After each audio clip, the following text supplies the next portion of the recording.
Le vent fouettait la route comme un spectre en colère ce jour-là. Un après-midi de février où la neige engloutissait tout sur son passage.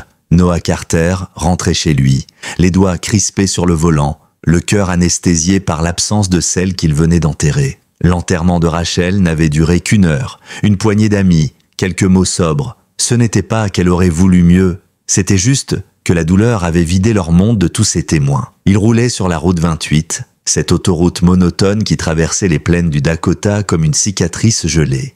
Ses pensées flottaient, dissociées, jusqu'à ce que quelque chose de sombre se détache du blanc immaculé sur le bas-côté. Il crut d'abord à une illusion, une tache d'huile sur un écran de glace.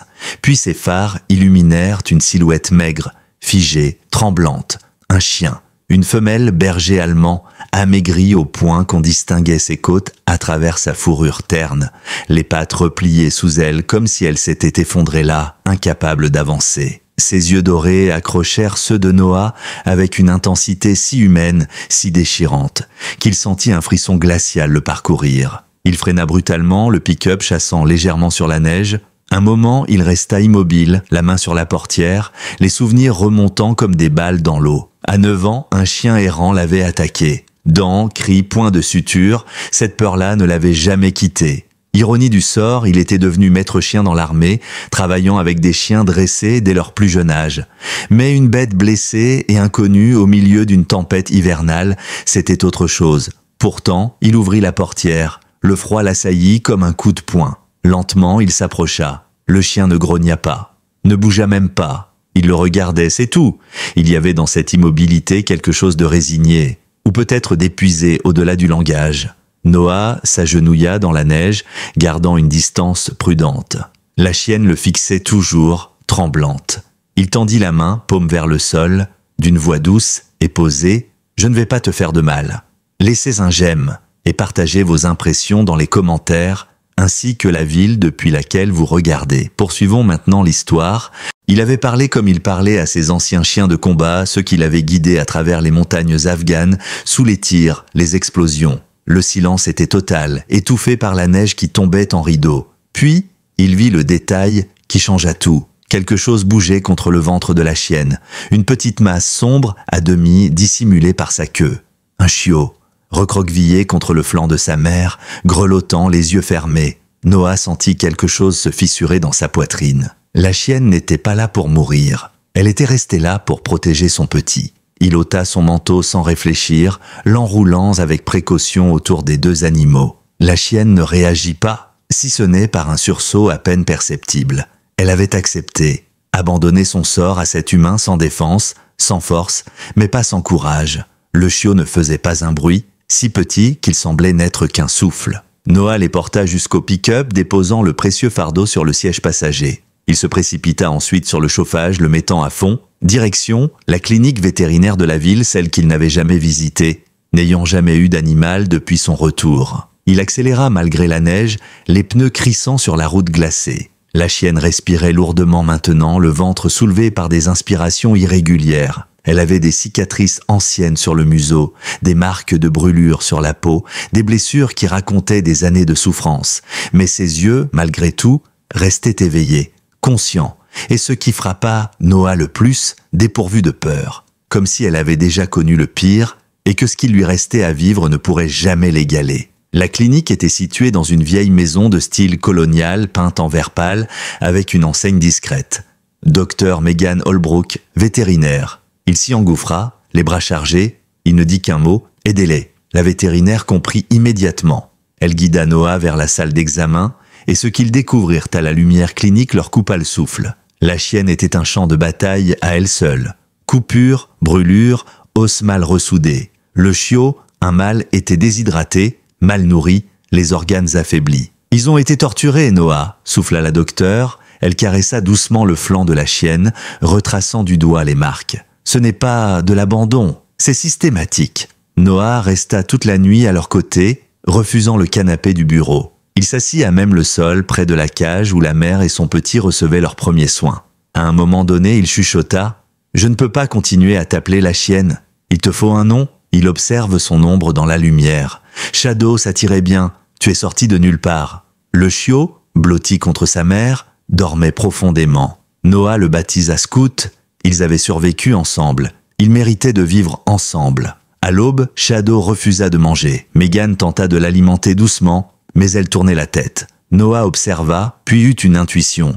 Il approche la gamelle du chiot. Shadow se redressa aussitôt, inquiète. Lorsqu'il tenta d'aider Scout à manger, elle se détendit. Elle ne mangerait que s'il lui mangeait. Alors Megan lui administra un peu de nourriture liquide à la seringue. Ce ne fut qu'après avoir vu son petit avaler que Shadow daigna goûter à son tour. Même affamée, elle plaçait sa survie après la sienne. Noah murmura « C'est une mère, une vraie ». Et ce fut à ce moment précis qu'il sut « Cette chienne n'était pas ordinaire ». Et ce qu'elle avait vécu dépassait tout ce qu'il avait imaginé. Le jour s'était levé sur les collines gelées de New Fallbrook avec une lumière pâle, presque maladive. Dans la petite salle d'examen, la docteure Megan Holbrook vérifiait les constantes vitales de Shadow avec une concentration silencieuse. Noah, lui, n'avait pas dormi. Il n'avait même pas tenté. Il avait passé la nuit sur une chaise en plastique, les yeux rivés sur la cage, l'esprit figé entre deux temporalités, le souvenir brûlant de Rachel et l'urgence glaciale de cette nouvelle mission qu'il n'avait pas choisie, mais qu'il ne pouvait pas fuir. Shadow respirait difficilement, mais elle vivait. Scout aussi, bien que son état reste préoccupant. Les antibiotiques et les fluides faisaient leur travail, mais le combat était loin d'être gagné. Lorsque Megan s'attaqua à un nettoyage plus approfondi des plaies, elle fronça les sourcils. Certaines cicatrices n'étaient pas dues à de simples blessures de négligence ou d'abandon. Elles suivaient un motif, une régularité étrange, comme si elles avaient été infligées délibérément selon une méthode. Plus tard, pendant que Scout et Shadow dormaient, Noah aida Megan à les laver doucement, retirant la saleté, le sang, les traces d'abandon. Lorsqu'il atteignit l'épaule de Shadow, ses doigts effleurèrent un motif, à peine visible sous les poils clairsemés. Il allume la lampe d'examen. Un tatouage, foncé, partiellement effacé, mais lisible, le même code que la puce. Et à côté, un petit symbole gravé, un insigne, non officiel, méconnu. C'était un marquage utilisé par les unités spéciales classifiées, celles dont l'existence était toujours niée officiellement. Megan posa les instruments, le visage fermé. Elle a été utilisée, peut-être même testée. Elle hésita. « Tu as déjà entendu parler d'expérimentation sur les chiens militaires ?» Noah serra les dents. « Pas officiellement, mais j'ai vu des choses, et j'ai entendu des rumeurs. » Le téléphone de la clinique sonna. Megan décrocha. Au bout du fil, une voix grave, presque trop calme. « Est-ce que Monsieur Carter est là ?» Elle tendit le combiné. Noah prit l'appel, méfiant. « Qui est à l'appareil ?» La réponse figea son sang. « Je crois que vous avez trouvé l'un de nos actifs, et je crois que vous devriez savoir que ce qui est arrivé à votre femme, ce n'était pas un accident. » Puis la ligne coupa, le téléphone glissa lentement des mains de Noah. La tonalité muette, répétitive bourdonnait dans ses oreilles, mais son esprit était ailleurs. Les mots qu'il venait d'entendre flottaient obsédants. Ce n'était pas un accident. Rachel, la voiture, le froid, le virage, le semi-remorque incapable de s'arrêter. L'enquête conclue en quelques jours. Aucun témoin, juste de la malchance, avait-on dit. Mais maintenant, ce lien mystérieux entre la mort de sa femme et cette chienne déchue, le sol se dérobait sous ses pieds. Il ne dit rien à Megan. Pas encore, pas avant de comprendre. Il parle d'un appel suspect à propos du chien, rien de plus. Elle comprit vite que quelque chose l'avait bouleversée, mais elle ne posa pas de questions. L'urgence restait Shadow et Scout. Et quelque chose lui disait que les prochaines heures allaient les mettre à l'épreuve. Le soir tombait lorsque Noah regagna sa vieille maison à la sortie de la ville. 3 acres entourés d'arbres nus, de silence et de souvenirs. L'air y était plus froid qu'à l'extérieur. Sans Rachel, le foyer n'était plus qu'un bâtiment vide. Il monta le chauffage, fit couler un café fort et s'installa à la table de la cuisine. Il n'arrivait pas à se défaire du regard de Shadow, ni de celui de Scout. Une présence invisible planait dans la pièce, oppressante. Il le sentait, quelque chose de grave était en train de se jouer. À l'aube, il retourna à la clinique. La neige avait cessé et une clarté terne baignait les rues silencieuses de New Fallbrook. La salle d'attente de Megan était plus animée qu'à l'accoutumée. 2 fermiers avec leurs chiens, une mère avec un chat qui hurlait dans sa cage et un vieil homme qui feuilletait un magazine vieux de 6 ans. Megan lui fit signe de passer directement à l'arrière, loin des regards. Shadow semblait un peu mieux. Elle tenait sa tête relevée et ses yeux, bien que fatigués, étaient toujours aussi perçants. Scout, lui, trottinait maladroitement dans l'enclos. s'arrêtant parfois pour poser sa tête contre sa mère. Il avait retrouvé un peu de force, même si ses os saillaient toujours sous sa peau. Il commence à s'alimenter correctement, expliqua Megan. Mais elle refuse encore de manger si je ne nourris pas Scoot d'abord. Noah s'accroupit près de la cage. Il murmura des mots doux à Shadow. Elle le regarda, cette fois sans méfiance. C'était subtil. Pas encore de la confiance, mais une tolérance, peut-être même une reconnaissance. Il lui caressa doucement la tête. Elle ne recula pas. « Je veux les prendre chez moi », dit-il à Megan. « J'ai tout préparé. Une chambre chaude, propre, avec des couvertures, des gamelles, des coussins. » La vétérinaire hésita. Shadow a encore besoin d'antibiotiques en intraveineuse et Scoot est très fragile. Mais ils ont besoin de calme, pas d'un défilé de curieux. Et puis tu as vu la tension en ville ? Elle soupira. Je sais. Les rumeurs courent vite. Certains disent que tu caches un chien dangereux, que la police devrait intervenir. Noah acquiesça. Il avait vu des regards dans la rue, entendu des murmures. Dans une petite ville comme New Fallbrook, tout le monde savait tout, ou croyait savoir. Et avec l'histoire de ce chien de refuge qui avait mordu un enfant quelques mois plus tôt, la sensibilité autour des bergers allemands était à son comble. Ils furent interrompus par une présence massive à la porte. Le capitaine Berkeley accompagné de 2 hommes en costume sombre. Ni badge, ni insigne. Juste des regards froids, des gestes sûrs. Des hommes qui avaient l'habitude d'imposer leur volonté. L'animal doit être transféré immédiatement, déclara l'un d'eux, sans se présenter. Megan se redressa. Pas question. Elle est médicalement instable. Je m'y oppose formellement. Le transport militaire est en route. Noah s'interposa. Vous l'avez vu ? Elle ne tiendra pas 2 heures dans un véhicule. Un silence pesant s'installa. Le premier agent fronça les sourcils. Cette chienne est un bien gouvernemental. Elle a été signalée comme disparue d'un programme de défense spécialisé. Vous interféreriez avec une opération fédérale. Megan ne céda pas. Selon la loi de l'État, je peux refuser tout transfert si cela met l'animal en danger vital. Vérifiez. Les 2 hommes se regardèrent, puis cédèrent à contre-cœur. Vous avez 24 heures, après quoi nous reviendrons, avec un mandat. Lorsqu'ils partirent, Megan tremblait légèrement. On doit les déplacer, murmura-t-elle. Maintenant. Elle réfléchit à voix haute. Mon grand-père avait une cabane dans les bois, à 1 heure d'ici. Isolée, hors réseau, avec un générateur, on pourrait les y emmener. Noah hocha la tête. Fais les préparatifs, je vais créer une diversion. Il ne savait pas encore ce qu'il allait faire. Mais une chose était sûre, Shadow et Scoot ne devaient pas tomber entre leurs mains. Il ignorait ce qu'il voulait faire d'eux, mais tout dans le comportement de ces hommes hurlait le mot « élimination ». Pendant que Megan préparait les perfusions portables, les doses d'urgence, les couvertures chauffantes, Noah observa Shadow. Elle le regardait aussi, intensément. Il y avait dans ses yeux une étincelle qui ne s'était pas éteinte malgré la torture. Une volonté brute, une fidélité ancienne, une lumière. Et sans vraiment le formuler, Noah comprit, cette chienne avait vu des choses qu'elle n'aurait jamais dû voir. Elle portait les secrets de ceux qui avaient trahi leur mission.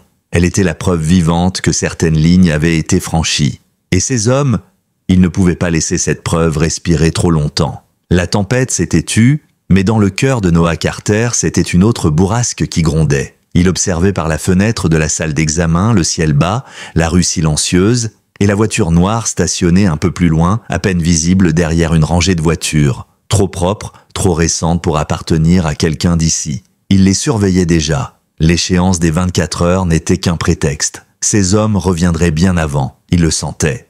Dans l'arrière-salle, la docteure Holbrook ajustait les sangles d'une civière de transport. Shadow était trop faible pour marcher plus de quelques pas. Le moindre effort la laissait tremblante. Quant à Scoot, il ne quittait jamais sa mère de plus d'1 mètre. Il était son ombre, son encre. Megan avait préparé une solution de stimulation modérée, un compromis entre un médicament d'urgence et un danger contrôlé. Juste assez pour la maintenir éveillée pendant le transport. Mais il n'y aurait qu'un seul essai. Une fois injectée, la chienne tiendrait peut-être 2 ou 3 heures. Après quoi, son organisme déjà fragilisé plongerait dans une phase critique. Le plan était simple mais risqué. Megan avait une voiture personnelle qu'une de ses assistantes ferait sortir par l'avant de la clinique pour distraire l'attention. Noah, lui, partirait discrètement à l'arrière avec Shadow et Scoot à bord de la camionnette vétérinaire. Ils rejoindraient ensuite un point de rendez-vous en périphérie près d'un vieux silo désaffecté et continueraient ensemble vers la cabane familiale de Megan nichée dans les bois de Clear Pine Ridge. Le moment venu, L'assistante de Megan sortit comme prévu, au volant de sa petite berline beige. Noah observa depuis l'embrasure de la porte arrière, cachée dans l'ombre. La voiture noire, garée en biais, à l'entrée du parking, démarra aussitôt pour la suivre. Il attendit encore quelques secondes, puis il fonça. Megan et lui soulevèrent Shadow avec précaution, l'enveloppant dans des couvertures épaisses, fixant les perfusions portables en place. Scoot fut placé dans une petite caisse de transport, juste à côté de sa mère, pour qu'elle le voie, qu'elle le sente. La camionnette démarra, les pneus crissant légèrement sur le gravier humide. Ils roulèrent sans allumer les phares sur les premières centaines de mètres. Le ciel avait la teinte d'un acier pâle, et les silhouettes des arbres bordant les routes secondaires se dressaient comme des spectres. Personne ne les suivait, pas encore. Mais à peine eurent-ils franchi l'intersection de Meadow Creek qu'une autre voiture surgit dans leur rétroviseur. Noire, sans plaques avant, trop rapide, trop directe. Noah accéléra. Megan, assise à côté de lui, vérifiait frénétiquement les constantes de Shadow. Elle tiendra encore un peu, mais pas plus. Ils prirent un virage sec sur un chemin de terre, cahotant violemment. La camionnette bondit, ses suspensions, criant leur fatigue. La voiture noire tenta de suivre, mais recula. Trop risqué à cette vitesse, cela leur donna quelques précieuses minutes, suffisantes pour atteindre le silo et retrouver Megan qui les attendait dans son vieux pick-up. Ils transférèrent Shadow avec une vitesse presque militaire. Noah sentit son cœur se serrer en voyant la chienne peiner à respirer malgré le chauffage au maximum. Scoot gémissait dans sa caisse, incapable d'atteindre sa mère à travers les parois en plastique. « Mets-le contre elle », ordonna Megan, « ça l'aidera ». Noah ouvrit la caisse et plaça le chiot contre Shadow, le museau calé contre son cou. Aussitôt, sa respiration se calma. Ce contact semblait ralentir la détresse. Le trajet jusqu'à la cabane fut tendu. Chaque tournant, chaque feu arrière croisé dans le lointain pouvait être celui de leur poursuivant. Mais ils arrivèrent sans encombre. Le chalet était exactement comme Megan l'avait décrit. Un rectangle de bois brut, flanqué d'un poêle, sans connexion au réseau, perdu dans une clairière isolée, l'endroit parfait pour disparaître, l'endroit parfait pour survivre. Une fois à l'intérieur, ils installèrent Shadow sur un matelas épais, entouré de couvertures et de coussins. La chaleur commençait à pénétrer lentement l'air glacial de la pièce. Megan sortit sa trousse médicale déjà prête à intervenir. « Elle est instable, on va devoir surveiller ses fonctions heure par heure. » Noah installa un lit de fortune juste à côté, refusant de dormir tant que la chienne ne serait pas tirée d'affaire. Les heures qui suivirent furent un mélange d'espoir et d'angoisse. Par moments, Shadow semblait revenir à elle, clignant lentement des yeux, cherchant la silhouette de Scoot du regard. À d'autres, elle s'enfonçait dans une torpeur si profonde que Noah craignait qu'elle ne reparte pour de bon. Puis, au bout d'un moment, Scoot se mit à gratter doucement le flanc de sa mère, au même endroit que la veille. Insistant, comme s'il essayait de dire quelque chose, Megan fronça les sourcils. Elle s'approcha, examina la zone. Il y a une bosse sous la peau, pas la puce, autre chose. À l'aide d'un scalpel stérilisé, elle fit une petite incision. Ce qu'elle en sortit n'avait rien d'un implant médical classique. C'était un petit cylindre métallique, fendu à une extrémité. À l'intérieur, une substance pâteuse. L'odeur, même faible, lui fit froncer le nez. « C'est un toxique », murmura-t-elle, lentement diffusée. Noah sentit la colère monter en lui. Ils l'ont piégée. Si elle n'était pas retrouvée à temps, elle devait mourir, éliminée comme un risque. Megan commença immédiatement un protocole de détoxification.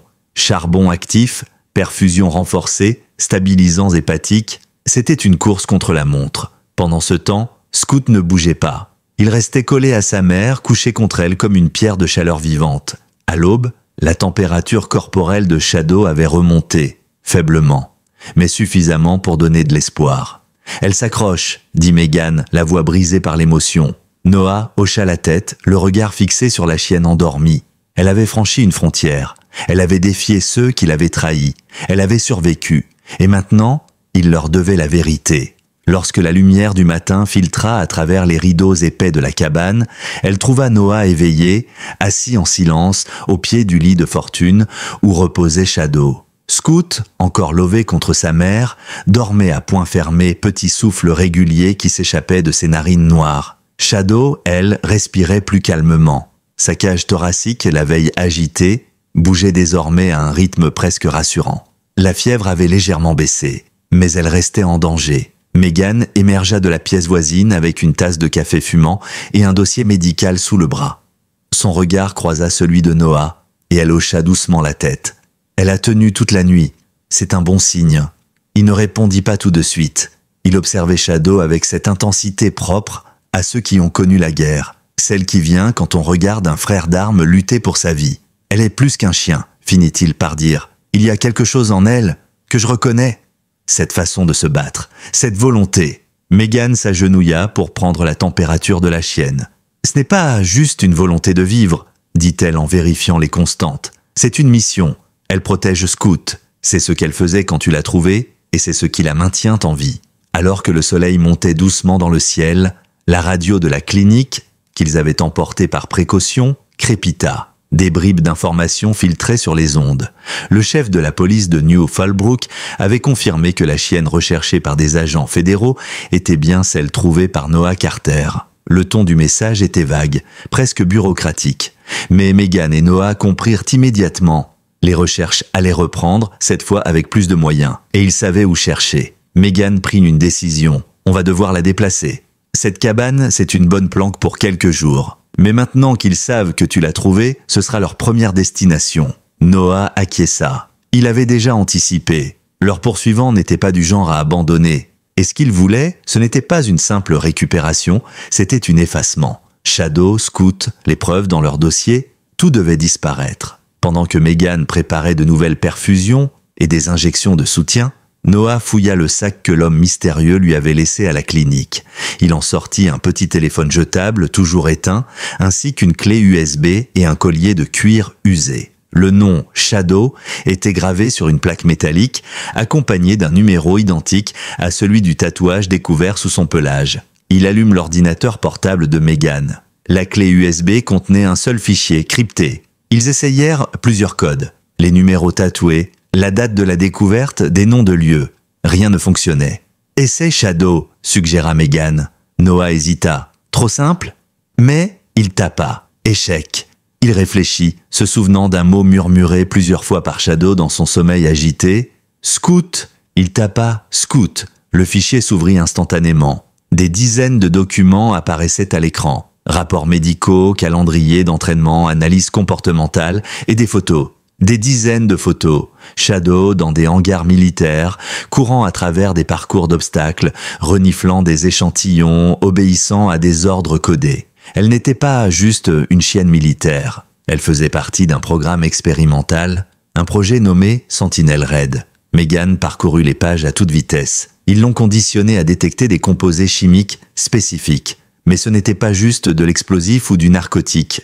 Elle montra un schéma, un programme d'exposition contrôlé à des molécules expérimentales, certaines à usage militaire classé, d'autres inconnues. Ils l'ont entraîné à traquer des choses qu'aucun chien n'aurait dû sentir. Plus inquiétant encore, une série de notes indiquait qu'après une phase de test, Shadow avait été jugé instable, trop sensible, trop imprévisible. Le terme utilisé dans un rapport daté d'il y a 3 mois, actif compromis, destiné à l'élimination. Noah serra les poings. Ce n'était pas une perte de contrôle. Ce n'était pas un accident. Ils ont voulu la détruire parce qu'elle savait. Un nom attira leur attention, le superviseur du projet Sentinel Red. Nom, Daniel Horvat. Megan blêmit. Elle se tourna lentement vers Noah. « C'est... mon frère !» Le silence fut total. Elle se leva, s'éloigna, tourna en rond dans la petite pièce. « Je n'ai pas parlé à Daniel depuis 5 ans. On s'est brouillé après que j'ai dénoncé des pratiques abusives dans une autre de ses entreprises. Il dirigeait un programme de sécurité privée à l'époque, Nexus Systems. » Noah se passa la main sur le visage. « Alors ce n'est pas juste une affaire de chien, c'est personnel. » Megan reprit contenance. « Il savait que je serais incapable de ne pas intervenir. C'est pour ça qu'il m'a choisi, cette ville, cette clinique. Il savait qu'un jour, Shadow finirait ici. » Ils furent interrompus par des bruits extérieurs, le crissement de pneus, des portières qui claquent, des voix. Noah jeta un œil par la fenêtre, 2 SUV noirs, une voiture de police, et 3 silhouettes qui s'approchaient de la cabane. « Ils sont là », murmura-t-il. Megan attrapa sa mallette médicale. « Shadow ne peut pas marcher, on va devoir improviser. » Noah réfléchit à toute vitesse. « Tu pars avec Scout et les preuves. Je les retiens. » Elle secoua la tête. « Shadow ne te laissera pas. Elle ne partira jamais sans lui. » Ils n'eurent pas le temps d'argumenter davantage. Un coup porté à la porte secoua toute la structure en bois. « Monsieur Carter, ouvrez immédiatement. C'est votre dernière chance ?» Shadow, allongé sur son flanc, redressa faiblement la tête. Et pour la première fois grogna. Le grognement de Shadow, bien que faible, était sans équivoque. Pas un aboiement de douleur ni de panique. C'était un avertissement. Ses yeux s'étaient fixés sur la porte, là où les pas s'étaient arrêtés, là où les voix s'élevaient. Megan, déjà accroupie à ses côtés, sentit la tension parcourir la chienne. Chaque muscle, chaque fibre de son corps semblait hurler un seul mot : protection. Noah s'approcha calmement, mais ses gestes étaient précis. Il coupa la lumière principale, ne laissant qu'une lampe à batterie allumée dans un coin. Il s'approcha du poêle à bois et récupéra une barre métallique chauffée, la dissimulant derrière un meuble. Puis il retourna vers Shadow, l'effleura doucement. « C'est maintenant, ma belle, si tu as encore une force même infime, garde-la pour ce moment. » De l'autre côté de la porte, le capitaine Berkeley parlait. Sa voix était tendue, plus grave qu'à l'ordinaire. « Monsieur Carter, je ne suis pas ici pour vous menacer. Mais si vous ne coopérez pas, ces hommes entreront par la force. » Noah répondit sans hausser le ton. « Elle est mourante. Vous le savez, capitaine.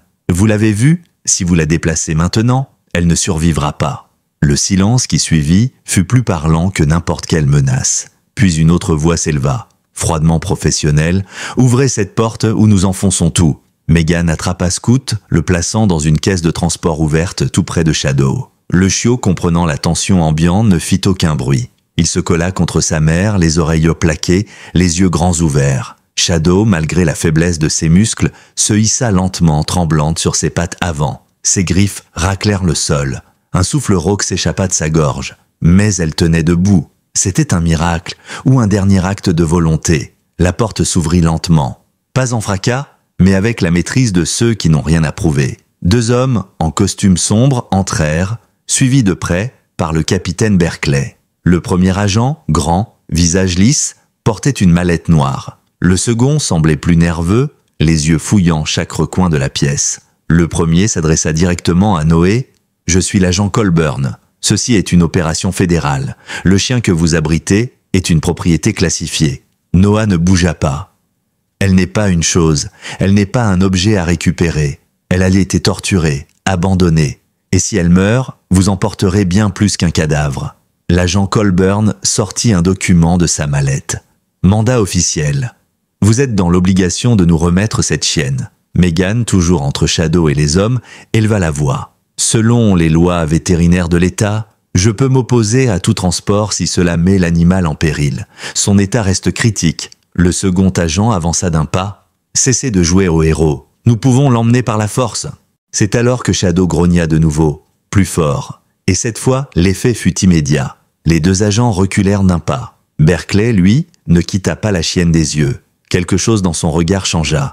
Il voyait ce que Noah voyait depuis le début. Pas une bête sauvage, mais un soldat brisé. Un être marqué, mais encore debout. Noah prit une inspiration. « Vous avez fait une erreur. Shadow n'a pas seulement été témoin de ce que vous faisiez.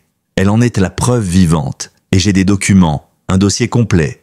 Tout ce qu'il faut pour ruiner votre programme. » Les deux agents se figèrent. « Vous bluffez » dit l'un d'eux. « Essayez-moi » répondit calmement Noah. Touchez à elle, et dans les 5 minutes, un journaliste recevra une clé USB contenant des images de Shadow, des rapports sur le protocole Sentinel-Red, des preuves d'expériences illégales, et devinez quoi ? Il y aura aussi une note mentionnant la date de la mort de ma femme, la même semaine où Shadow a disparu. Un éclair de panique, vite maîtrisé, passa dans le regard du premier agent. Mais Megan n'avait pas raté ce moment. « Vous n'êtes pas ici pour la sauver, dit-elle.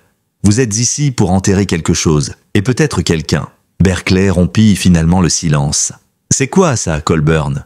Vous m'avez dit que c'était une récupération de biens militaires, une procédure standard. Et là, vous laissez entendre que cette femme est morte parce qu'elle a vu ou su quelque chose. » Colburn se redressa, mais ses épaules trahissaient une tension nouvelle. « Ce sont des coïncidences. Rien de plus. » Un mouvement attira l'attention de tous. Shadow venait de faire un pas, puis un autre. Elle s'approchait lentement de Noah, les muscles tremblants, mais le regard toujours aussi fixé. Elle savait. Elle avait reconnu l'odeur. Quelque chose chez ces hommes réveillait en elle une mémoire de douleur. Elle grogna de plus belle. Et Noah murmura « Elle se souvient de vous. Et vous savez pourquoi ?» Les agents reculèrent encore. Megan attrapa discrètement un flacon dans sa mallette, un sédatif en cas d'urgence. Mais elle n'eut pas à l'utiliser, car Shadow ne bondit pas, elle ne mordit pas. Elle se contenta de se placer entre Scout et les hommes, dans une posture de défense pure. C'était plus efficace qu'une attaque. Colburn recula d'un pas. « Vous avez 24 heures, ensuite nous reviendrons. » Et cette fois, sans négociation. Ils sortirent aussi vite qu'ils étaient entrés. Berkeley, lui, resta un moment en retrait. Puis il se tourna vers Noé. « Je ne sais pas ce que vous avez découvert, mais je crois que vous avez raison de vous méfier. Et si je peux vous aider à protéger cette chienne, comptez sur moi. » Lorsqu'il s'en alla, la tension ne retomba pas. Shadow s'écroula à nouveau sur le sol, le souffle saccadé. Megan vérifia ses constantes.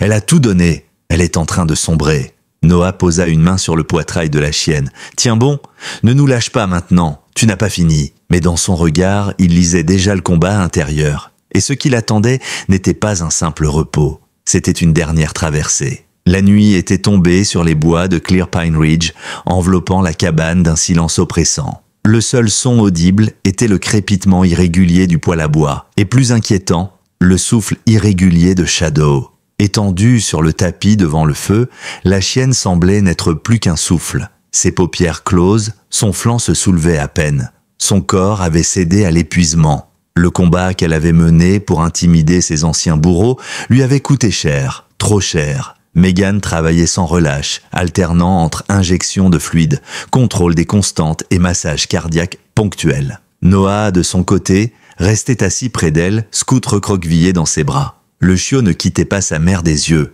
À chaque bruit inhabituel, il se dressait, inquiet. Son instinct lui disait ce que personne n'osait exprimer. Shadow était à l'agonie. « Ce n'est pas logique », répétait Megan, ses mains tremblantes à force de tension. Elle réagissait au traitement. Son système éliminait le poison. Et soudain, elle s'arrêta. Son regard se posa sur Scout. Le chiot grattait de nouveau le flanc droit de sa mère, exactement au même endroit que la dernière fois. Megan fronça les sourcils, écarta doucement Scout et palpa la zone. Un frisson la parcourut. « Noah, il y a une autre capsule !» Elle saisit immédiatement ses instruments, nettoya la peau et fit une incision nette. Ce qu'elle en retira lui glaça le sang. Une seconde capsule, plus grande, intacte. Le poison n'avait pas encore été libéré. C'était une sécurité, un mécanisme secondaire. Si le premier échouait, celui-ci assurait l'issue. « Mon Dieu, ils l'ont piégé 2 fois !» souffla Megan. C'était une sentence déguisée, pas une simple récupération. Elle jeta un regard rapide à Noah. Il avait déjà compris. Il ne voulait pas juste qu'elle meure. Il voulait qu'elle meure lentement, que personne ne découvre ce qu'elle savait. Le protocole d'urgence fut déclenché aussitôt. Évacuation du poison, nouvelle perfusion, réajustement des doses de soutien cardiaque. Megan travaillait dans un état de concentration pure, au bord de la panique, mais sans jamais faillir. Elle connaissait la fragilité de chaque minute, et elle refusait de lâcher prise. Les heures passèrent dans un flou tendu, chaque bip du moniteur portatif devenant une victoire, chaque souffle profond, un soulagement temporaire. Au petit matin, alors que le ciel blanchissait lentement au-dessus des pins, Shadow respirait à nouveau, plus régulièrement. Son corps avait cessé de trembler. Ses yeux fermés bougeaient légèrement sous ses paupières. Un signe de rêve, un signe de vie. Scout s'approcha, posa délicatement sa tête contre le museau de sa mère, une larme silencieuse roula sur la joue de Noé. « Elle revient » murmura-t-il. « Elle s'accroche » Megan hocha la tête, épuisée mais déterminée. « Elle est incroyable !» Ils profitèrent d'une accalmie pour examiner plus en détail le contenu de la clé USB.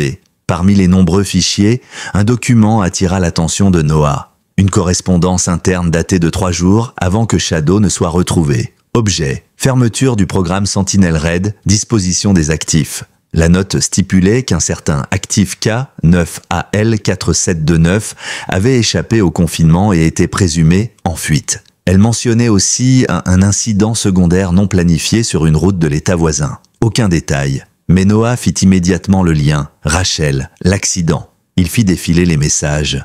Une autre ligne, écrite à la main dans une image numérisée, attira son attention. Collatéral probable neutralisé. Aucun signalement médiatique. Poursuite du nettoyage. Noah sentit la nausée monter. Il se leva brusquement, fit quelques pas dans la pièce. C'était elle, Rachel. Elle a vu quelque chose, ou elle a aidé Shadow, peut-être même sans le savoir. Et ils ont fait passer ça pour un accident.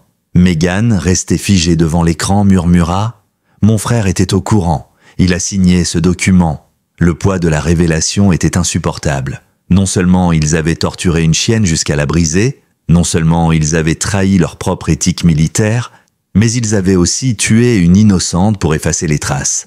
La rage monta dans la gorge de Noé, pas celle qui pousse à frapper, mais celle qui forge la détermination. Il savait désormais ce qu'il devait faire. « On ne peut plus fuir », dit-il. « On doit exposer tout ça, et pour ça, il faut la sauver. » Shadow bougea légèrement, un soupir, une tentative de relever la tête. Scout s'agita, posa une patte sur son museau, et pour la première fois depuis leur fuite, Shadow ouvrit les yeux. Megan accourut, vérifia les constantes. Noah, à genoux près d'elle, murmura « Tu es là, tu es avec nous ». Les yeux de Shadow se posèrent sur Scout, puis sur Noah. Il y avait dans ce regard une lumière nouvelle. Ce n'était plus la peur, ce n'était même plus la survie. C'était un choix, le choix de rester. Mais à l'extérieur, une autre menace approchait. Une communication radio captée par hasard les prévint à temps. Des véhicules fédéraux, sans un signe, avaient été vus quittant la ville en direction du nord. Berkeley, fidèle à sa parole, envoya un message discret. « Ils savent, ils arrivent. Vous avez une demi-heure, peut-être moins. » Noah fixa Megan droit dans les yeux. « On bouge. Maintenant. » Elle hocha la tête. « Il y a une vieille cabane de garde forestier au nord-est. Isolée, mais avec accès à un relais satellite. On peut transmettre les documents depuis là-bas. » Shadow était encore trop faible pour marcher. Mais Megan avait prévu une solution. Une vieille luge de secours renforcée qu'ils transformèrent en brancard mobile. Scout refusa de quitter sa mère d'une seconde. Il monta sur la luge, blotti contre elle, son petit corps servant de bouillotte vivante. Noah jeta un dernier regard à la cabane, l'endroit qui avait vu Shadow mourir, puis renaître. Il ne ressentait pas de peur, juste une résolution froide. Une vérité allait éclater, et Shadow, qu'ils avaient voulu effacer, allait devenir la preuve vivante que certaines bêtes, même brisées, ne se rendent jamais. La neige avait repris, fine, silencieuse, presque élégante. Elle recouvrait les traces de pas, les roues, les décisions. Noah et Megan avançaient dans les bois enneigés en tirant la luge modifiée sur laquelle Shadow reposait, enroulée dans plusieurs couvertures thermiques. Scout ne la quittait pas, veillant sur elle avec la vigilance d'un soldat miniature. À chaque secousse, chaque bruit de branches cassées, il se raidissait, prêt à bondir. Le trajet vers la vieille cabane de garde forestier n'était pas long sur la carte. Une vingtaine de minutes à travers les sentiers gelés. Mais avec le poids de la luge, la vigilance constante, les arrêts pour surveiller l'état de Shadow, chaque pas devenait un effort. Noah tirait avec l'énergie d'un homme au bord de l'effondrement, mais mu par une volonté qu'aucune fatigue ne pouvait briser. Megan, de son côté, s'occupait des perfusions, surveillant le moindre signe de rechute. Ils formaient une équipe improbable, forgée par le feu de la perte et le besoin irrépressible de justice. Lorsqu'ils atteignirent la cabane, le vent se leva. C'était une structure rustique, construite en rondins sombres, flanquée d'une antenne satellite rouillée et d'un petit panneau solaire à moitié enterré dans la neige. L'intérieur était sommaire, mais sec. Une radio d'urgence, un générateur manuel, un petit poêle au propane. C'était plus que suffisant. Megan installa immédiatement Shadow dans un coin isolé et reprit les soins. La chienne respirait faiblement, mais ses yeux restaient ouverts. Elle suivait Scout du regard, observait Noah, écoutait chaque mot comme si elle comprenait que chaque instant comptait. Pendant ce temps, Noah alluma l'ordinateur portable, brancha la clé USB et chercha une connexion satellite. Après quelques instants d'hésitation, une barre de signal clignota. Une chance. Il lança le transfert vers plusieurs destinataires, une organisation de protection des animaux militaires, un journaliste d'investigation indépendant basé à Chicago et un contact discret au sein du service d'inspection des contrats de défense. Il ajouta un message simple « Ne laissez pas cela être enterré, lisez tout, protégez les sources ». Megan s'approche derrière lui, lisant les adresses. « Tu sais que si ces gens reçoivent ça, on devient des cibles officielles. » Il hocha la tête. « On l'était déjà. Maintenant, au moins, on a une carte à jouer. » L'envoi prit quelques minutes. Pendant ce temps, ils se relayèrent pour surveiller les alentours, chargeant le vieux fusil de chasse trouvé dans l'armoire de la cabane. Pas une arme de guerre, mais assez pour faire hésiter. Shadow, elle, ne dormait pas. Elle fixait l'entrée, comme si elle savait que quelque chose s'approchait, et elle avait raison. 1 heure plus tard, le bruit lointain de moteur se fit entendre. D'abord étouffé, puis plus distinct. 2 véhicules, puis 3. Noah jeta un œil par la fenêtre arrière. Des SUV noirs, sans plaques, qui s'arrêtaient à une centaine de mètres. 3 silhouettes descendirent, et derrière eux un 4e homme apparut. Grand manteau de laine long, épaules carrées, visage anguleux. Pas besoin de deviner, c'était Daniel Horvat, le frère de Megan, et l'architecte du cauchemar. « Tu veux que je sorte ?» demanda Noah, déjà prêt. Mais Megan secoua la tête. Elle fixait son frère comme une tempête fixe une côte. « Non, c'est moi qui l'ai venu chercher. » Elle sortit seule, sans armes. Les agents la laissèrent approcher. Daniel l'attendait, les mains jointes dans son dos. « Je t'avais dit de ne plus t'interposer dans mes affaires, dit-il simplement. Ce ne sont pas tes affaires. Ce sont des vies, Daniel, des êtres vivants que tu as utilisés comme des cobayes. » Il soupira. « Tu as toujours eu cette naïveté héroïque, ce besoin de croire qu'on peut tout réparer avec de la compassion, mais ce programme, ce qu'on faisait, c'était nécessaire.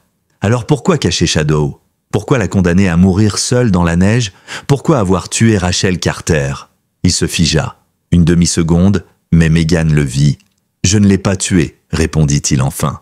Mais son implication devenait problématique.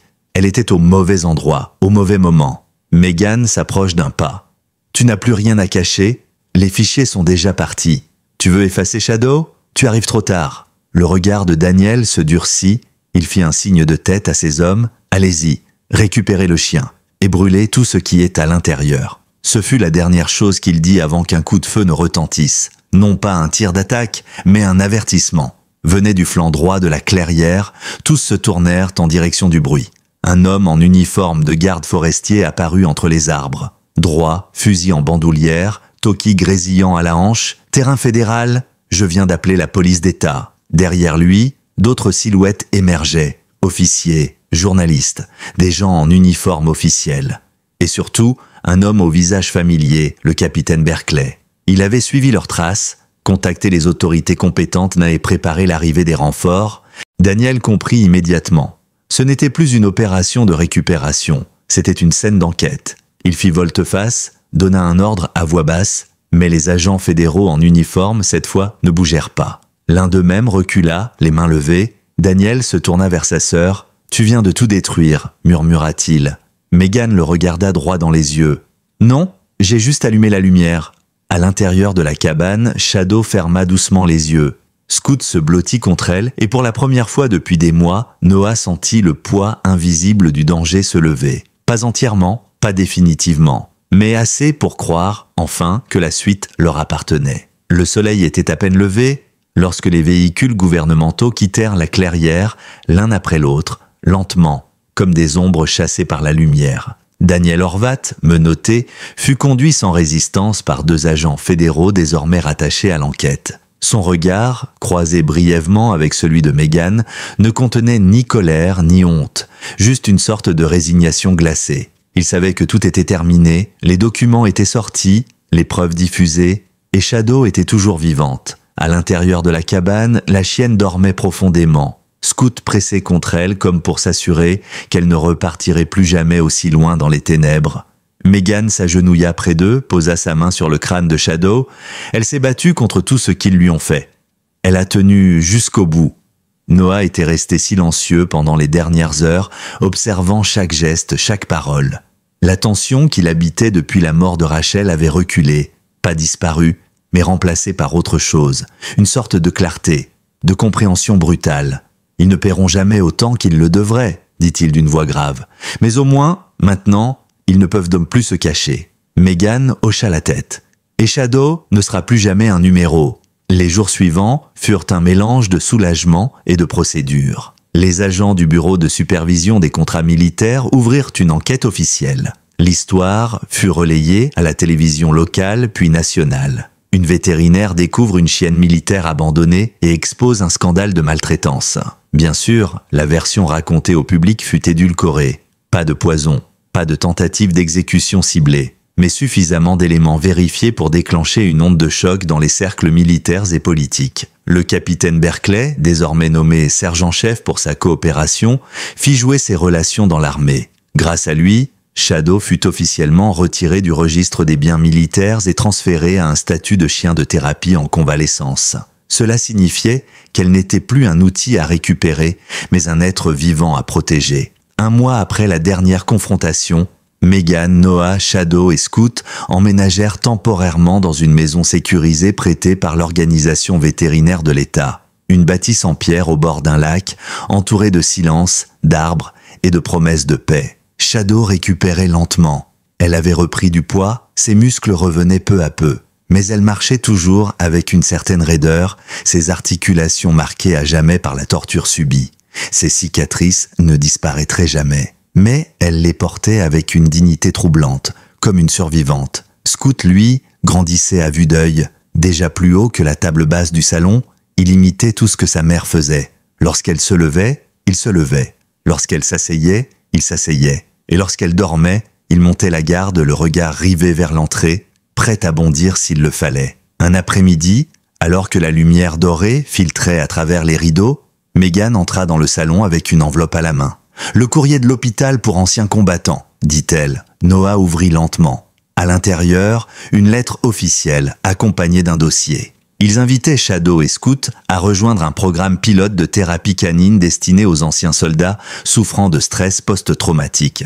L'initiative était nouvelle, encore expérimentale, mais les responsables du programme avaient été touchés par l'histoire de Shadow. Ils voulaient lui offrir une nouvelle mission, pas une obligation, une opportunité. « Tu crois qu'elle pourrait ?» demanda Megan. Noah observe la chienne endormie paisiblement, le museau appuyé contre la patte de Scout.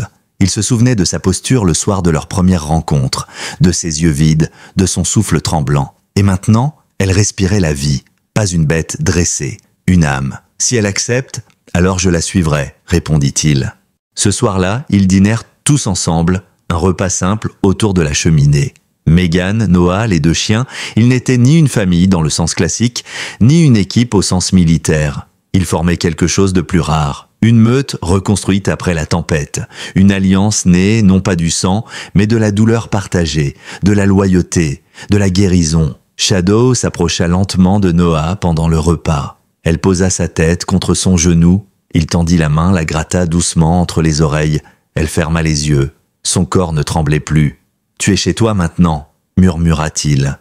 Dans le silence de la nuit, alors que le feu crépitait, que Scout ronflait doucement dans son panier, Noah sentit enfin une paix nouvelle s'installer. Pas complète, pas définitive, mais réelle, une paix construite sur le courage d'une chienne que tout le monde avait laissée pour morte et qui avait choisi, malgré tout, de vivre. Le printemps arrivait lentement, traînant les dernières morsures de l'hiver dans les branches nues, mais promettant à chaque aube un peu plus de lumière. La maison au bord du lac était devenue un sanctuaire, non pas un refuge de fuite, mais un espace où le mot « demain » reprenait peu à peu un sens. Un espace pour respirer, pour panser les plaies, visibles ou non. Shadow, bien que toujours fragile, reprenait du poil de la bête. Son pelage s'épaississait, ses pattes retrouvaient de l'assurance. Sa respiration, jadis saccadée, était maintenant régulière. Ce qui n'avait pas changé, c'était sa vigilance. Chaque bruit suspect, chaque odeur inconnue la faisait se redresser. Pas avec peur, mais avec l'instinct d'une sentinelle, le même qu'elle avait gardé sur Scout pendant des semaines. Noah, de son côté, s'adaptait à une routine qu'il n'avait jamais espéré retrouver. Marche lente avec Shadow dans les sentiers, jeu d'entraînement simple avec Scout et longues conversations en silence avec Megan, souvent installée sur le porche, à regarder le soleil se poser sur le lac. Megan, justement, semblait plus sereine. La tension dans ses épaules avait diminué, le regard plus clair. Mais parfois, lorsqu'elle parlait de son frère Daniel, une ombre passait. L'enquête sur Nexus Advanced Systems était en cours et les preuves fournies par Shadow, la clé USB et le collier modifié avaient été déterminantes. Plusieurs anciens cadres du programme Sentinel-Red avaient plaidé coupables. Et pour la première fois depuis des années, Megan avait l'impression que ses choix, aussi douloureux soient-ils, avait servi à quelque chose. Un matin, une lettre arriva, remise en main propre par un ancien collègue de Megan devenu inspecteur sanitaire fédéral. Elle émanait de la commission d'éthique vétérinaire et reconnaissait officiellement que Shadow ne pouvait plus, par son état physique et émotionnel, être considéré comme animal de travail récupérable. Elle était désormais légalement définie comme animal protégé sous clause exceptionnelle. En clair, elle appartenait à elle-même. Plus personne ne pourrait jamais la réclamer. Ce jour-là, Megan et Noah organisèrent un petit rite symbolique. Sur le rivage du lac, ils enterrèrent l'ancien collier militaire de Shadow. Pas comme on enterre le passé pour l'oublier, mais comme on ferme un chapitre trop lourd. Ils l'enveloppèrent dans un tissu blanc, le déposèrent sous un jeune chêne et restèrent silencieux, chacun avec ses pensées. Shadow les observait de loin. Scout courait en cercle autour d'elle sans relâche, comme s'il voulait lui faire comprendre que désormais, le combat était fini, que la vie pouvait commencer. Noah prit une profonde inspiration. « Tu penses qu'elle comprend ?» Megan sourit doucement. « Je pense qu'elle sait qu'on ne l'abandonnera plus jamais. Et que, pour une fois, elle a le droit de choisir ce qu'elle veut faire. » Le programme de thérapie canine auquel ils avaient été invités reprenait dans 3 semaines. Il se déroulait dans un centre pour anciens combattants situé à Springhaven, à quelques heures de route. Des dizaines d'hommes et de femmes y passaient chaque mois, confrontés à des traumatismes que le silence de l'après-guerre ne parvenait plus à couvrir. Shadow, avec son histoire, son regard, son calme, pourrait être une alliée précieuse, une compagne, une preuve vivante que même les blessures les plus profondes ne signifiaient pas la fin. Mais rien n'était décidé. « Tu veux qu'on y aille ?» demanda Megan un soir, assise avec Noah sur le ponton. Il regardait le reflet de la lune sur l'eau, les oreilles de Shadow dressées juste à côté de lui. Il ne répondit pas tout de suite. Puis, je crois que c'est à elle de décider. Shadow tourna la tête vers lui, comme si elle avait compris. Et son museau vint doucement se poser sur son genou. C'était une réponse. Les préparatifs commencèrent dès le lendemain. Pas comme une fuite cette fois, mais comme un nouveau départ. Noah aménagea l'arrière de son pick-up avec des tapis moelleux, une rampe d'accès pour Shadow, des compartiments pour les médicaments, l'eau, les jouets. Megan fit les démarches administratives. Et Scout, sans vraiment comprendre, suivait les préparatifs avec l'excitation de ceux qui pressentent que quelque chose d'important approche. Une semaine avant leur départ, un colis arriva sans expéditeur. À l'intérieur, une boîte en métal. Et une simple note.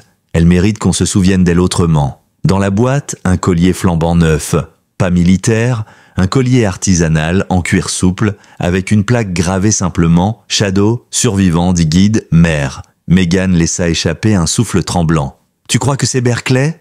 Noah haussa les épaules, ou peut-être quelqu'un qu'elle a touché sans même le savoir. Ils passèrent le nouveau collier autour du cou de Shadow. Elle ne broncha pas. Mais lorsqu'elle croisa le regard de Noah, un léger mouvement de sa queue trahit quelque chose de profond. Ce n'était pas une soumission, c'était un accord, elle était prête. Le jour de leur départ arriva sous un ciel d'un bleu éclatant balayé de nuages épars, comme si l'hiver lui-même avait décidé de leur accorder une trêve. Noah gara son pick-up devant la maison de pierre, l'arrière du véhicule était prêt, couverture, coussin, petit auvent pour l'ombre et un harnais spécialement conçu pour Shadow. Scout, lui, sauta dedans sans hésiter, le museau au vent, impatient, curieux. Megan posa un dernier regard sur la maison. « On reviendra ?»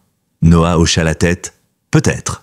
Mais même si ce n'est pas ici, ce sera quelque part où elle sera libre. » Le trajet jusqu'au centre de Springhaven dura près de 4 heures. Ils longèrent des routes bordées de champs encore nus, croisèrent des villages aux enseignes effacées, des silos rouillés, des granges dévorées par le vent. Et tout au long du chemin, Shadow ne cessa de regarder le paysage. Pas comme une chienne stressée, comme une vétérane qui comprend qu'elle avance vers quelque chose de nouveau. À leur arrivée, un homme les attendait à l'entrée. Carrure de militaire, regard franc, barbe grisonnante, il s'appelait Charlie Morgan, ancien maître chien dans les forces spéciales, responsable aujourd'hui du programme de thérapie canine pour vétérans. Il salua Noah d'une main ferme, observa Shadow longuement, puis il s'accroupit, sans tenter de la toucher, et lui parla doucement. « Tu n'as pas besoin d'être parfaite ici. Tu n'as même pas besoin d'être prête. Tu dois juste être là. » Shadow le fixa. Puis lentement, elle avança, posa une patte sur la botte de l'homme et resta ainsi. Un contact simple, mais puissant. Charlie sourit. Elle a l'instinct. Ce n'est pas quelque chose qu'on apprend. C'est quelque chose qu'on garde même après l'enfer. Le centre était sobre mais chaleureux. Un bâtiment bas, entouré de bois, avec de grandes fenêtres et des chemins sinueux entre les pins. On y sentait l'odeur du café, de la terre humide et de la résilience. Des hommes et femmes y marchaient lentement, certains en fauteuil, d'autres en silence, beaucoup avec un chien à leur côté. Pas de cris, pas de hiérarchie, juste de la présence. Une humanité fatiguée mais toujours debout, Shadow fut présenté progressivement. Pas à des groupes, à des individus, toujours un par un. Un ancien caporal qui ne parlait plus depuis des mois. Une jeune femme amputée, victime d'un tir allié, un vieil homme qui sursautait au moindre bruit de porte, et à chaque rencontre, Shadow s'adaptait. Elle approchait doucement, s'asseyait, Parfois poser la tête sur un genou, parfois rester à distance, comme pour dire « Je suis là si tu veux, mais je n'imposerai rien ». Et ça fonctionnait. Une semaine après leur arrivée, le vieux caporal parla à voix basse à son thérapeute. Elle sait, elle comprend. Megan, témoin de ces scènes, restait bouleversée. Elle ne guérit pas les gens, Noah. Elle leur rend l'envie de se relever. Quant à Scoot, il devint une mascotte instantanée. Toujours en train de courir dans les couloirs, d'amener des balles de tennis à qui voulait bien jouer ou de grimper sur les lits pour s'installer au pied des patients. Il ne remplaçait pas Shadow, il la complétait. Un après-midi, Charlie invita Noah à le suivre. Ils descendirent dans un petit bureau au mur recouvert de photos d'anciens chiens militaires. « Tu sais ce que je vois en Shadow ?» demanda Charlie. « Une survivante, oui, mais surtout une enseignante. Elle a traversé quelque chose qu'aucun de nous ne pourrait expliquer avec des mots. Et malgré tout, elle est encore capable d'aimer. Tu sais ce que ça vaut dans ce monde ?» Noah resta silencieux. Puis, c'est elle qui m'a sauvé, pas l'inverse. Charlie hocha lentement la tête. Je pense qu'elle pourrait entraîner les autres chiens. Pas dans la technique, dans la patience, dans la confiance. Elle n'a plus besoin de flairer des explosifs. Elle peut flairer la douleur. Les jours devinrent des semaines. Le centre leur proposa un logement permanent sur place.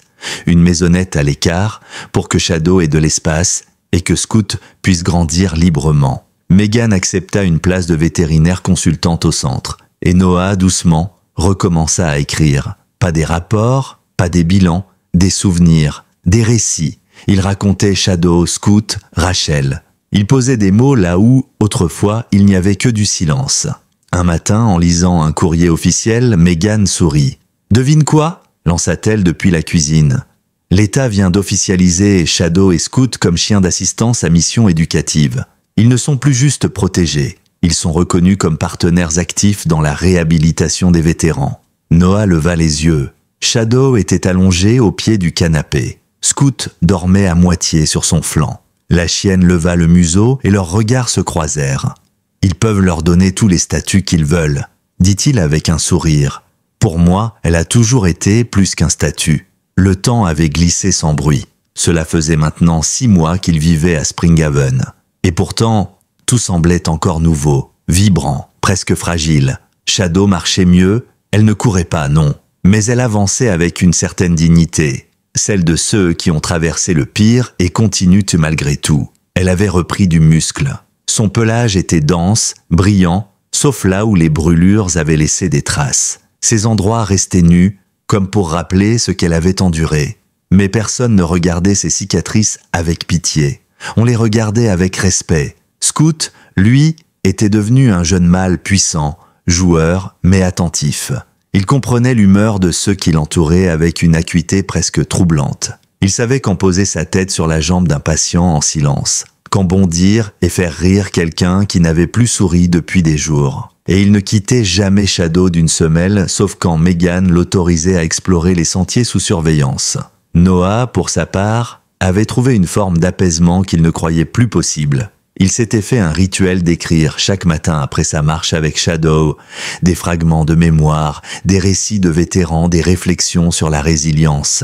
Ces textes, partagés anonymement sur le site du centre, avaient commencé à toucher d'autres anciens soldats à travers le pays. Certains venaient même jusqu'à Springhaven pour rencontrer la chienne qui avait survécu à l'enfer. Un jour, un jeune vétéran encore marqué par des tremblements nerveux avait pris la main de Shadow dans la sienne et avait murmuré « Si elle a pu revenir, alors peut-être que moi aussi. » C'était pour ça qu'elle était là. Un soir de juin, alors que le ciel se teintait d'orange et que la chaleur de la journée retombait lentement, Megan, Noah, Shadow et Scoot étaient réunis sur le perron de leur petite maison. Le silence était confortable. La lumière du soleil couchant jouait avec les contours des arbres. Un cerf solitaire broutait à l'orée de la clairière. « J'ai eu une offre », dit soudain Megan. Noah tourna la tête. « Quel genre d'offre ?» Elle hésita, puis sortit une lettre de sa poche. « L'université vétérinaire d'Everbrook veut que je vienne donner une série de conférences sur la récupération post-trauma chez les chiens militaires. Ils veulent te faire de Shadow un cas d'étude officiel. » Il lut la lettre, puis regarda Shadow, allongé à ses pieds, la tête appuyée contre Scoot. « Tu crois qu'elle serait d'accord d'y retourner ?» Megan sourit. Elle ne retourne pas là-bas pour subir. Elle y va pour enseigner, pour montrer qu'on peut survivre. qu'on peut guérir. Noah laissa le silence s'installer, le regard posé sur l'horizon. Puis il dit « Alors on ira, tous ensemble ». La décision fut prise ainsi, naturellement. Non comme une rupture, mais comme une évolution. Springhaven resterait un foyer. Mais désormais, ils allaient porter l'histoire de Shadow ailleurs, là où elle pourrait servir, aider, inspirer. Le matin du départ, une petite cérémonie improvisée fut organisée par les résidents du centre. Des vétérans, des familles, des médecins. Certains étaient venus avec leurs propres chiens. Il y avait du café, des biscuits, des photos imprimées de Shadow et Scout, et même un petit gâteau en forme d'os, rien d'officiel. Mais tout était sincère. Charlie Morgan s'avança, le regard un peu humide, et tendit à Noah un médaillon. C'est le pendentif que je portais quand j'étais maître chien en Afghanistan. Il ne m'a jamais quitté. Je veux que Shadow l'ait. Elle m'a rappelé ce que signifie vraiment être un partenaire. Noah accrocha le médaillon au collier de Shadow. Elle ne bougea pas, mais inclina la tête, comme une révérence silencieuse. Ils partirent peu après. Sur la route, Scout posait régulièrement sa tête sur l'épaule de Megan depuis l'arrière. Shadow somnolait sur son coussin, le regard tourné vers le paysage. Et Noah conduisait, le cœur moins lourd qu'il ne l'avait jamais été. Le monde n'était pas devenu meilleur du jour au lendemain. Les blessures profondes ne s'effaçaient pas. Mais une chose était désormais certaine. Ils avaient trouvé leur place, leur rôle, leur mission. Et surtout, ils s'étaient trouvés les uns les autres. Dans nos dernières années, lorsque l'on prend enfin le temps de regarder en arrière, on se rend compte que les histoires les plus puissantes ne sont pas celles où tout est gagné. Ce sont celles où l'on a choisi de ne pas abandonner. Shadow, cette chienne qu'ils avaient brisée, réduite à une ombre d'elle-même, est devenue bien plus qu'un symbole. Elle est devenue un miroir tendu à notre propre humanité. Elle nous a montré que l'amour n'est pas un luxe, c'est une survie, que même au bord de l'abîme, on peut faire le choix de protéger, de rester, de vivre. Et peut-être qu'au fond, ce que nous cherchons tous, ce n'est pas la victoire, c'est la reconnaissance, d'avoir souffert, d'avoir tenu, d'avoir trouvé une meute, aussi imparfaite soit-elle, qui marche à nos côtés dans le silence, et qui parfois pose simplement sa tête sur nos genoux pour dire « Je suis là et je comprends ». Alors oui, parfois le foyer ne se trouve pas entre quatre murs, parfois il se trouve dans les yeux d'un animal qui a choisi de rester.